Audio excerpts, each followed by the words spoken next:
Segment है क्योंकि इंतहाई पे इतना ज़्यादा मैं स्ट्रेस इस वजह से दे रही हूँ कि आजकल क्यों ऐसा हो रहा है कि हमारी ये जो अभी की जो जनरेशन है, बच्चे हैं, इनकी हाइट में बहुत ज़्यादा प्रॉब्लम है। मैं सबकी तो बात नहीं कर रही, लेकिन मेजॉरिटी ऑफ जो बच्चे जितने भी आ रहे हैं हमारे, हाइट उस तरह से नहीं बढ़ती है जिस तरह की हाइट्स हमारी होती थी हमारे ज़माने में।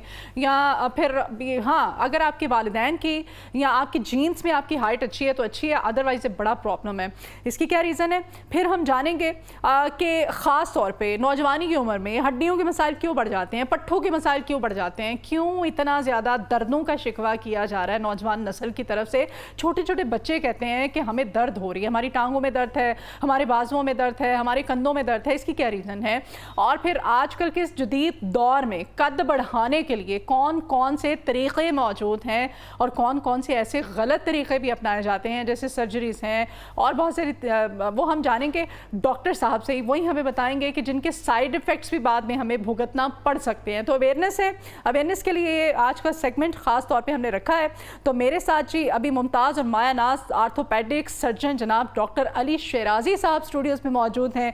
आपको वेलकम करते हैं अपने शो में। सबसे पहले तो डॉक्टर साहब हमें ये बताइएगा किसानी तौर पर बच्चों में कद बढ़ाने के लिए क्या इक़दाम किए जाते हैं? आपके पास आते हैं ऐसे पेरेंट्स? मैंने कहा ना कि आजकल के बच्चों की हाइट्स उस तरह से नहीं बढ़ती हैं जिस तरह से ग्रोथ जो होती थी, नशोनुमा होती थी, वो क्यों रुक सी क्यों गई है? मैडम अगर हम हिस्टोरिकली देखें तो आपको भी याद होगा जिस वक्त पाकिस्तान और चाइना इकट्ठे ही आज़ाद हुए, हाँ एक साल के डिफरेंस से, तो बड़ा मशहूर था कि चाइनीज़ लोगों के कद बहुत छोटे हैं और पाकिस्तानियों के कद बड़े लंबे होते थे। इवन ईस्ट पाकिस्तान जो हमारा ही विंग था वहाँ पे कद छोटे होते थे। लेकिन मज़े की बात अगर आप आजकल का ज़माना देखें कितना फ़र्क आया है। सिर्फ 75 साल चाइनीज़ के कद बहुत अच्छे हैं लेकिन पाकिस्तानियों के कद उल्टा कम होना शुरू हो गए। तो ये एक बहुत बड़ा फैक्टर है। इसमें मैडम जो लोगों को बताना ज़रूरी है, स्पेशली पेरेंट्स को, क्योंकि आउटडोर में मेयो हॉस्पिटल में बहुत ज़्यादा पेरेंट्स आते हैं। आजकल बहुत शिकायतें बढ़ गई हैं पाकिस्तान में, बजाय कि वक्त के साथ साथ मुल्क की इकॉनमी अगर बेहतर हो रही थी तो कद बेहतर होते, हाँ। तो उनके कद छोटे होना शुरू हो गए। चलें, इकॉनमी का तो आप कह रहे हैं कि बेहतर हो रही है, अल्लाह करे हो, और हो भी रही है। अच्छा, इसमें मैडम एक बहुत बड़ा फैक्टर है, एक होता है जेनेटिक्स और एक होता है एपीजेनेटिक्स। जेनेटिक्स ये है कि जो माँ बाप का कद है उसके हिसाब से ही बच्चों का कद होगा। लेकिन मैडम एपीजेनेटिक्स से है, पाकिस्तान में बहुत कम लोग उसके बारे में जानते हैं। एपीजेनेटिक्स में आ जाता है आपका इर्द गिर्द का एनवायरमेंटल फैक्टर, ठीक है, आपकी जिस्मानी बच्चों की सरगर्मियाँ कैसी हैं, उनकी डाइट कैसी है, उनकी स्लीप कैसी है और कितना वो खेलते हैं। या आपने देखा होगा आजकल तो ये हालात हैं, छोटे छोटे बच्चे होते हैं इतने इतने भारी स्कूल बैग लेके उनकी कमरे टेढ़ी हैं, कोई जिस्मानी सरगर्मियाँ नहीं है, मोबाइल फ़ोन पे लगे हुए हैं और सॉसेजेस प्रोसेस्ड फूड खा रहे हैं। वो जो आपने बताया कि हमारे वक्तों में हाइट्स अच्छी थी, खालिस ग़िज़ा होती थी, अब तो प्रोसेस फूड चल रहा है। जी हाँ, हम याद है हम नाश्ते में क्योंकि पराठे खाया करते थे, हम फिर स्कूल से वापस आके भी हम खाना खाया करते थे, नहीं खाते थे तो फिर हमें डांट भी पड़ती थी, हमें ज़बरदस्ती खिलाया जाता था। आजकल के बच्चे तो फ्रोज़न आइटम्स और ये बड़े फास्ट फूड, जंक फूड खाते हैं। अच्छा, ये बताइएगा क्या कुछ ऐसी सर्जरीज भी हैं, कोई आप मेडिकेशन क्या किस तरह से करते हैं जो पेरेंट्स आपके पास आते हैं कि बच्चों का कद नहीं बढ़ रहा है, तो फिर किस तरह से उन बच्चों को? मैडम अगर तो कद बहुत ज़्यादा छोटा हो तो स्पेशल एक सर्जरी हड्डी जोड़ सर्जन्स करते हैं, उसमें हम खास किस्म का शिकंजा, सर्जरी भी होती है, खास किस्म का शिकंजा लगता है टांगों पे, उसे कहते हैं लेज़रफ। ये किसी वक्त में बहुत ज़्यादा कॉमन हो गई थी साउथ कोरिया में, जो फिटनेस मॉडल्स थी अपना कद बढ़ाने के लिए। लेकिन मैडम ये एक ऐसी सर्जरी है जिसमें पेशेंट को कम से कम 1 साल सफ़र करना पड़ता है। लाइक वो घर में होते हैं, वो बाहर नहीं निकल सकते क्योंकि वो शिकंजा साफ नज़र आ रहा होता है। मतलब उसमें क्या उसका क्या है तरीका क्या? मैडम उसमें एक्चुअली ये होता है कि हड्डी को ब्रेक करते हैं हम और एक गोल शिकंजा लगा देते हैं और हम पेशेंट्स को ये गाइड करते हैं कि हर हफ्ते बाद कुछ मिलीमीटर जैसी नई हड्डी बनने लगती है तो उसको डिस्ट्रैक्ट करते हैं, ठीक है, लूज करते हैं और पेशेंट खुद चूड़ियाँ कस रहे होते हैं और इस तरह वो पूरा साल बहुत पेनफुल होता है। आप देखें ना, यानी हड्डी पहले हमने तोड़ी, फिर वो जो जुड़ रही होती है उसे पेशेंट बार बार खुद डिस्ट्रैक्ट करता जाता है, नई हड्डी बनती जाती है और इसको हम मूव करते जाते हैं। और फिर वो जो उसको हाइट चाहिए होती है, मतलूबा हाइट पे आके फिर वो निकाल देते हैं, वो काफ़ी हद तक अचीव हो जाती है, रिमूव कर देते हैं, फिर रिमूव कर देते हैं। लेकिन आप ये देखें कि मैडम दोनों टांगों पे ये शिकंजे लगते हैं। बाज़ औक़ात किसी एक टांग में प्रॉपर अचीव हो जाती है हाइट, किसी में कुछ मिलीमीटर का डिफरेंस भी रह जाता है। खुदा न खासा एक टांग आपकी बड़ी हो और एक थोड़ी सी छोटी भी रह जाती है, ये पेशेंट्स को पढ़ा है। बजाय कि आप खूबसूरत होने के आपके तो बिल्कुल। ये आज से तकरीबन 10 साल पहले कोरिया के अंदर और जापान में जो फीमेल फिटनेस मॉडल है उनमें बहुत ज़्यादा कॉमन था, लेकिन अब ट्रेंड ये कम हो गया। लेकिन सबसे बड़ा जो मैं डायलेमा मैडम देख रहा हूँ, पाकिस्तान के अंदर पेरेंट्स अब आते हैं हमारे पास और ग्रोथ हार्मोन की रिक्वेस्ट करते हैं, और अगर उनको मना किया जाए तो यहाँ पे वो काफ़ी अताई हकीमों के पास जाते हैं जो उन्हें ग्रोथ हार्मोन एडवाइस कर रहे होते हैं। हाँ। अब उनको पता भी नहीं होता ग्रोथ हार्मोन की डोज क्या है, इसकी साइक्लिंग क्या करनी है, कितने दिन चलाना है, कितने दिन ऑफ करना है। नई काफ़ी हमारे पास पेप्टाइड ड्रग्स हैं, ठीक है, जो स्पेशल हार्मोन्स हैं, insulin like growth factor hormones inject करते हैं बॉडी में। जी मैडम, जिस तरह इंसुलिन इंजेक्ट होता है बिल्कुल इसी तरह ये पेन्स इंजेक्ट ये वो जदीद वजह से कॉस्मेटिक आजकल वो ट्रीटमेंट्स और वो सारे चल रहे हैं। बिल्कुल, कई पेशेंट्स तो मजबूर होते हैं ना, उनका कद बेचारों का इतना छोटा होता है या उनके अंदर जेनेटिकली ग्रोथ हार्मोन इतना बनता ही नहीं है। नहीं तो फिर वो जो आप ट्रीटमेंट बता रहे हैं उसमें वाकई हाइट बढ़ती है, उसके कोई साइड इफेक्ट्स नहीं होते हैं? उसके अंदर मैडम सबसे इम्पोर्टेंट बात ये है कि जो ग्रोथ प्लेट्स हैं वो फ्यूज नहीं होनी चाहिए, वो खुली हुई होंगी तो तभी कद बढ़ेगा। हाँ। यहाँ पे अब मैं डायलेमा ये देख रहा हूँ कि जो यंग लड़के और लड़कियाँ उनकी ग्रोथ प्लेट फ्यूज़ हो चुकी हुई हैं, यानी कि वो बंद हो चुकी हुई हैं, फिर भी उनको ग्रोथ हार्मोन दिए जा रहे हैं। अब उनके अच्छे खासे साइड इफेक्ट हैं जो लोगों को नहीं पता। लोगों के जो जॉ जबड़ा वो बड़ा हो जाता है, हाथों की उंगलियाँ बड़ी हो जाती हैं, कद इतना बड़ा नहीं होता, शुगर लेवल बहुत ज़्यादा डाउन होता है पेशेंट्स का। उससे काफ़ी डेथ्स भी रिपोर्ट हुई हैं। तो मेरा सबको ये मशवरा है कि बराहे मेहरबानी अपने क्वालिफाइड ऑर्थोपेडिक सर्जन या जो हार्मोन स्पेशलिस्ट, उनको हम एंडोक्रिनोलॉजिस्ट भी कहते हैं, उनके मशवरे के बगैर इन दो स्पेशलिटीज़ के अलावा, और या बच्चों के जो पीडियाट्रिशियन होते हैं, किसी के पास ग्रोथ हार्मोन या इंसुलिन लाइक ग्रोथ फैक्टर्स के लिए ना जाएं। उसके साइड इफेक्ट्स आपको भुगतना बहुत साइड इफेक्ट हैं और उससे डेथ्स भी रिपोर्ट हुई हैं। डेथ्स भी हो क्योंकि वो शुगर लेवल भी डाउन करता है। अच्छा, आपके पास जो पेशेंट्स आते हैं, आपने बताया म्यू हॉस्पिटल में होते हैं, आप वहाँ ज़ाहिर है इतना मारूफ और सबसे बड़ा हॉस्पिटल है ये, तो यहाँ पे जब आप होते हैं तो आप किस तरह कोई मेडिसिन देते हैं ऐसे बच्चों को, कोई एक्सरसाइज सजेस्ट करते हैं, डाइट्स कोई बताते हैं पेरेंट्स को, क्या गाइड करते हैं? एग्जैक्टली मैडम, हम हार्मोनल प्रोफाइल सब कराते हैं। अगर तो ग्रोथ हार्मोन की डेफिशिएंसी है तो हम उन्हें ग्रोथ हार्मोन देते हैं, ठीक है, और अगर डेफिशिएंसी नहीं है तो हम उन्हें कहते हैं बराहे मेहरबानी। पेशेंट्स का मोस्टली मैडम लाइफस्टाइल बहुत ख़राब होता है। छोटे छोटे बच्चे हैं, जैसे हम बड़ों का लाइफस्टाइल ख़राब है, सेडेंटरी लाइफस्टाइल है, कुछ खेलना नहीं है, कुछ घूमना नहीं है, ऑफिस में बैठे रहना है 9 से 5। तो आजकल बच्चों का भी ये है, उनकी डाइट बिल्कुल अच्छी नहीं है। मैं रिकमेंड ये करता हूँ पेरेंट्स को कि उनको प्रोटीन डाइट दें। जो 3 मील्स हैं, सुबह दोपहर शाम, सुबह के मील में भी प्रोटीन दें, जैसे कि अंडे आप दे सकती हैं मदर्स, दोपहर के मील में भी कुछ बोटी दें या आप दाल दे दें, ठीक है। कैल्शियम विटामिन डी के सप्लीमेंट ज़रूर दें। यंग छोटे बच्चे ग्रोइंग एज में आ रहे होते हैं, वो उनकी कंप्लेन होती है कि हमारी तो टांगों में दर्द हो रही होती है, टांगों में बहुत दर्द, और बच्चे स्पेशली जब रात को सोने के लिए लेटते हैं तो उनको तो यही कंप्लेन होती है, इतनी दर्द होती है कि कई बच्चे तो उठ जाते हैं उससे। कैल्शियम विटामिन डी की इतनी स्वे डेफिशिएंसी है, कई बच्चे तो ग्रोइंग फेज में आ रहे होते हैं और उनकी टांगें टेढ़ी हो रही होती हैं क्योंकि स्वे डेफिशिएंसी है। बराए मेहरबानी 10 से 20 मिनट तक या बच्चों को धूप लगवाएं या उनको बाहर खेलने की आदत डालें। हम सबके बच्चे डॉक्टर इंजीनियर इंशाल्लाह बन जाएंगे, लेकिन उनको लाइफ तो जीने दें। वो कैसा लगेगा इतना सा डॉक्टर या इतना सा, मतलब अगर हाइट ही नहीं होगी बच्चे की, एग्जैक्टली हाइट नहीं होगी और उसके साथ बड़े साइकोलॉजिकल इश्यूज आ जाते हैं। और फिर मसला ये होता है कि जब 18-20 साल के बच्चे हो जाते हैं तो पेरेंट्स हमारे पास आते हैं, फिर हम भी कुछ नहीं कर सकते। अच्छा, तो जैसे हमारे यहाँ ज़ाहिर बचपन में भी होते थे कुछ क्लासमेट्स ऐसे जिनके हाइट्स कम होती थी, तो उनको हमने देखा कि ग्राउंड्स में, हमारे जो प्ले ग्राउंड्स होते थे वहाँ पे जी लटक रहे होते हैं लड़के स्पेशली। तो वो लटकने से कहा जाता है ना कि वो एक एक्सरसाइज होती है स्पेसिफिक, वो करने से भी आपके क्या उससे भी फ़र्क पड़ता है? आपने मैडम बहुत अच्छा क्वेश्चन किया, ये मैं सबको क्लियर करता चलूँ। उससे सिर्फ बॉडी की स्ट्रेचिंग होती है, उससे कद नहीं बढ़ता। अगर पेरेंट्स चाहते हैं कि बच्चों के कद बढ़े तो उनको प्लीज़ कॉन्टैक्ट स्पोर्ट्स खिलाएं। उसमें सबसे अच्छा फुटबॉल है, फुटबॉल वॉलीबॉल, जिसके अंदर जोड़ों के ऊपर कुछ प्रेशर पड़ रहा है और बोन्स के अंदर एनाबॉलिज्म जो है ना वो काफ़ी ज़्यादा बढ़ती है। बोन्स के अंदर ग्रोथ की ना, बोन्स खुद मांगती हैं कि हमारी ग्रोथ हो। तो ये जितनी कॉन्टैक्ट स्पोर्ट्स हैं ये बच्चों के लिए अच्छी हैं। उनको सुबह स्कूल से आ रहे हैं, दोपहर को उन्हें प्लीज़ थोड़ा सा सुलाएं। 8 घंटे उनकी बच्चों की नींद पूरी होनी चाहिए, चाहे वो डिवाइडेड हो। शाम के वक्त उनको खेलने भेजे ग्राउंड्स के अंदर, और उनको डाइट आप बहुत हमारे यहाँ तो ग्राउंड्स है ही नहीं है, तो बच्चों को कहाँ भेजना है पेरेंट्स ने? ग्राउंड्स तो ना होने के बराबर है अब, इसीलिए तो बच्चे बेचारे घरों में, और वो फिर आपको पता ही है और भी बड़े इश्यूज हैं, सिक्योरिटी और हालात और ये सब, तो इसके पेश नज़र भी पेरेंट्स अवॉइड करते हैं। तो घरों में रहते हुए घर के अंदर आप कोई एक्सरसाइजेज ऐसी बताएं माओं को कि जो अपने बच्चों को करवाएं ताकि हाइट उनकी मज़ीद अच्छी हो सके? मैडम मैं रिकमेंड करूँगा stretching exercises, yoga is very good. Yoga किया जा सकता है अगर तो स्पेशली लड़के और लड़कियां जो 14-15 साल के हैं, वो भी ग्रोइंग एज में होते हैं, उनका भी कद बढ़ होता है। जी। आप उनको जिम से मना ना करें, आप उन्हें जिम जाने दें, उन्हें कार्डियो करने दें, उन्हें एरोबिक्स करने दें, वो बड़ी अच्छी है।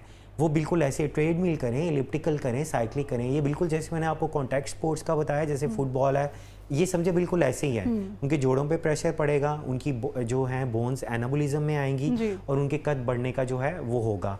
अगर आप देखें तो बॉडी बिल्डर बहुत ज़्यादा जो है जब उनका कद बढ़ना रुक जाता है, अब वो बॉडी बिल्डिंग करते हैं प्रोफेशनल, वो भी यही चीज़ें यूज़ करते हैं, यही ग्रोथ हार्मोन्स, यही सारे चीज़ें यूज़ करते हैं। और इसके अंदर वो क्या करते हैं, वो बॉडी बिल्डिंग करते हैं, मसल बिल्डिंग करते हैं, स्ट्रेंथ ट्रेनिंग करते हैं। तो वो भी क्या कर रहे हैं, अपने पट्ठों को स्ट्रेच कर रहे हैं, अपने बोन्स को एनाबोलिज्म में लेके आ रहे हैं। अब फ़र्क ये होता है कि उनका कद तो नहीं बढ़ता, लेकिन उनकी बॉडी ओवरऑल बढ़ जाती है। सही। अच्छा डॉक्टर अली, आपके पास ख़वातीन भी आती होंगी, ज़ाहिर है आप भी रेशो के लिहाज से अगर हम बात करें मर्दों की निस्बत, तो ख़वातीन ज़्यादा दर्दों के मसाइल लेके आती हैं। घुटनों में दर्द है, टांगों में दर्द है, टखनों में दर्द है, तो क्यों औरतों में दर्दें ज़्यादा क्यों होती हैं, मर्दों में क्यों नहीं होती हैं? मैडम ख़वातीन के अंदर जो है ना पोस्चर इश्यूज़ हैं, और स्पेशली हील्स का बहुत ज़्यादा कॉमन है पाकिस्तान में यूज़, और सड़कें इतनी अच्छी नहीं है, मतलब आप समझें कि कच्ची गलियाँ हैं जहाँ पे वो चल रही होती हैं। ऊपर हमारी ख़वातीन पाकिस्तान में डालमा ये है कि अपनी डाइट का ख्याल नहीं रखती, नींद का ख्याल नहीं रखती, ठीक है। वो अगर ज़्यादा से चावल या बिरयानी खा लेंगी तो वो समझेंगी बड़ी हमने हेल्दी डाइट बहुत खाना खा लिया। स्ट्रेसफुल लाइफ बहुत है। आजकल यंग में पेशेंट्स दे रहा हूँ अपनी 30s के एरा में, इवन कुछ कॉलेज और कॉलेज के हमारे स्टूडेंट्स हमारे पास आते हैं, डाइट ना अच्छी होने की वजह से, और वेट भी उनका बहुत ज़्यादा है, ठीक है। और सबसे बड़ा प्रॉब्लम ये है कि जनाब वेट कम करने के चक्कर में बजाय कि आप हेल्दी तरीके से जाएं, आप डाइट इम्प्रूव करें, फाकों पे आ जाती हैं लड़कियां, बजाय के पार्क्स में जाके वॉक करें। वो 100 सीढ़ियां चढ़ रही हैं, उतर रही हैं, उससे उनके घुटनों के ऊपर ज़्यादा प्रेशर पड़ता है। तो मेरा ये एडवाइस, और फुटवेयर अच्छे नहीं है मैडम, मतलब फ्लैट जूतियां सबने पहनी होती हैं, आस्ट फुट वाले या उनके तलवे, बड़े अच्छी ब्रांड्स हैं जिन्होंने बड़े अच्छे आस्ट फुट वाले तलवे बनाए हुए हैं, वो आप पाँव में रखें, जूती में रखें, ठीक है, और वो आप यूज़ करें तो आपको जो है वो घुटनों की दर्द का आराम आएगा। और एक दफ़ा बराह मेहरबानी जब भी ये इशू हो तो किसी मुस्तनिद ऑर्थोपेडिक सर्जन को लाजमी दिखाएं। अगर तो घुटनों में ऑस्टियोआर्थराइटिस यानी कि बुजुर्गी स्टार्ट हो गई है, तो आपने सुना होगा जैसे प्लास्टिक सर्जन और डर्मेटोलॉजी, बिल्कुल डर्मेटोलॉजिस्ट PRP करते हैं, प्लेटलेट रिच प्लाज्मा बालों का, तो हम लोग भी PRP थेरेपी करते हैं। इट्स बहुत सस्ती है, गवर्नमेंट हॉस्पिटल्स में हो रही है, ठीक है। आप पेशेंट के अपने ब्लड से जो है गवर्नमेंट हॉस्पिटल की जो ब्लड बैंक्स हैं वो सेंट्रीफ्यूज करते हैं प्लाज्मा, उसके अंदर प्लेटलेट्स होते हैं, ठीक है, हम इंजेक्ट करते हैं, यूजली 2 से 3 सेशन होते हैं 1 मंथ अपार्ट, और वो डिजीज़ प्रोसेस ना सिर्फ काफ़ी हद तक रुक जाता है बल्कि कई इसमें रिवर्स भी हो जाता है। अच्छा, वो एक मिथ ये भी है ना कि हमारे यहाँ कहा जाता है औरतों के बेचारियों के मसाइल होते हैं, वो मैंने सुना किसी को कुछ जानने वाले थे तो वो कहते हैं नहीं डॉक्टर को दिखाया, उसके ना घुटनों में बहुत दर्द होता है, मैं पूछा क्या कहा डॉक्टर ने, कहते हैं डॉक्टर ने क्या गोडे नमे पौड़े, तो ये क्या है, ये वाकई ऐसा होता है कि चेंज करते हैं ये क्या? एग्जैक्टली मैंने आपसे मैडम अभी बात की ऑस्टियोआर्थराइटिस का, तो ऑस्टियोआर्थराइटिस के ये जो यंग पेशेंट्स हैं जिनका मैंने बात की, जिनमें हम PRP थेरेपीज करते हैं, तो ग्रेड 1 या ग्रेड 2 हैं। अगर तो ग्रेड 4 हो गया तो इसके अंदर क्या होता है, बिल्कुल गैप खत्म हो जाता है घुटनों के दरमियान, ठीक है। घुटने की हड्डी जो होती है, जो हड्डियां हैं दोनों, ये जो ऊपर पट की हड्डी है, ये जो नीचे हड्डी है, ये आपस में बिल्कुल मिल रहे होते हैं, जॉइंट स्पेस बिल्कुल खत्म हो जाते हैं, गैप बिल्कुल खत्म हो जाते हैं, वो आपस में रगड़ खा रहे होते हैं, पेशेंट्स चल नहीं सकते। अगर तो मर्द हैं वो नमाज पढ़ने अगर जा सकते थे मस्जिद तक, घर से मस्जिद तक, जोड़ों के मसाइल बड़े कम देखे हैं, बिल्कुल। ये उम्मूमन 70 साल तक होते हैं, जब वो 70 साल के होते हैं। ख़वातीन में जब 50 साल की होती हैं तो उनकी माहवारी कम हो जाती है या ख़त्म हो जाती है, हार्मोनल चेंजेस होती हैं। और पाकिस्तान के अंदर मैडम डायलेमा ये है कि हार्मोन रिप्लेसमेंट थेरेपी का कॉन्सेप्ट ही नहीं है, जो एस्ट्रोजन हार्मोन है। फैमिली कंप्लीट हो गई है, बच्चे पूरे हो गए हैं तो चलो जी बस ठीक है, अगर नहीं भी सर्कल है तो इट्स ओके।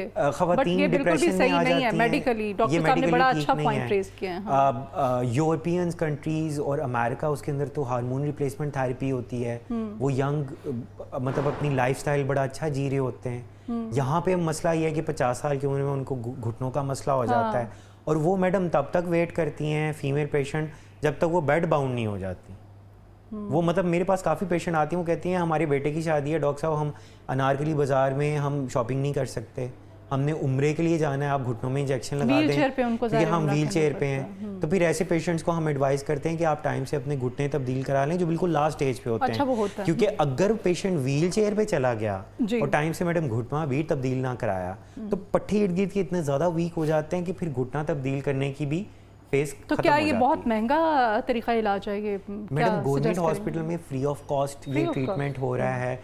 मेयो हॉस्पिटल मेरे प्रोफेसर हैं, डॉक्टर फैसल मसूद हैं, प्रोफेसर मुमरेज़ हैं, प्रोफेसर सुभान शाहिद हैं, मैं उनका ट्रेनी हूँ, मैं भी उन तीनों के साथ रिप्लेसमेंट करता हूँ। तो गवर्नमेंट की तरफ से फ्री इम्प्लांट हैं, लोगों को पता ही नहीं है, वो लोग डरते हैं, लोग समझते हैं कि ये तो सिर्फ सेलिब्रिटीज़ ने करानी है। दो पाकिस्तान की बड़ी मशहूर सेलिब्रिटीज़ हैं, मैं उनका नाम नहीं लेता।